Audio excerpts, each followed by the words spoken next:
should I shoot in RAW or JPEG? I think that is a question that most of beginners photographers ask themselves. And in this tutorial, I will tell you why shooting in RAW is better. Hello, my name is Madhyar and this is a Skill Cafe. Here in a Skill Cafe, I'm trying to teach you Adobe Premiere, Adobe Photoshop, and programming. So if you're new here, please subscribe to the channel, and if you click on the bell icon, you won't miss any upcoming videos. So let's jump to the tutorial. So what is JPEG file and what is RAW file? At first, I will teach you RAW file. RAW files are uncompressed file.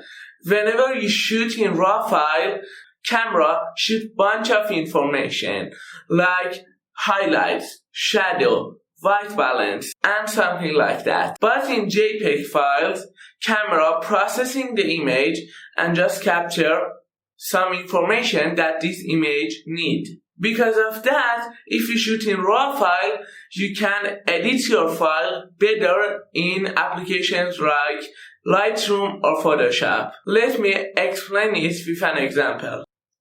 Imagine that you want to cook.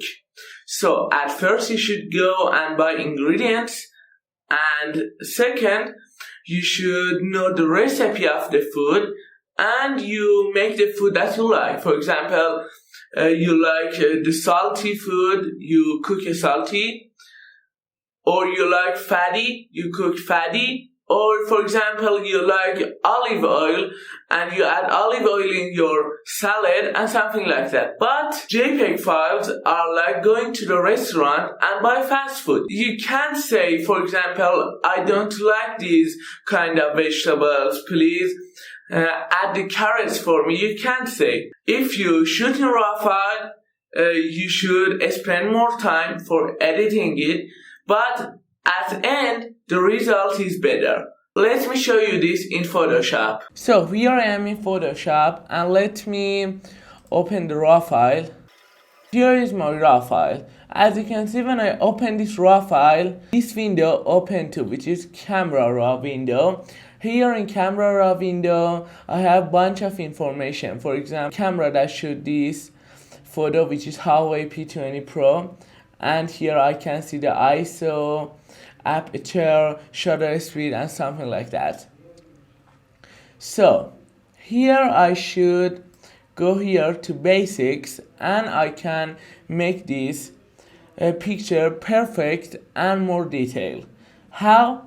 At first I want to increase shadows. As you can see, when I increase the shadow, the human here appeared. So I want to have a little bit more exposure, so now it's so good, and maybe a little bit more highlight. So now it's perfect. You can edit the JPEG file in Lightroom or here in Photoshop, but it's never be like this. As you can see, this picture is more darker and so terrible. This picture is so terrible, but this picture is good. And as you can see, there is no noise here. For example, if I zoom, you can see that we don't have noise, and actually this photo is captured by a phone. So maybe if you capture a photo in RAW with a DSLR camera or mirrorless camera, you can have a better quality too. So thank you guys for watching this tutorial. If you get value in this tutorial, please hit the like button, and if you are new here, please subscribe to the channel, and if you click on the bell icon, you won't miss any upcoming videos. Goodbye.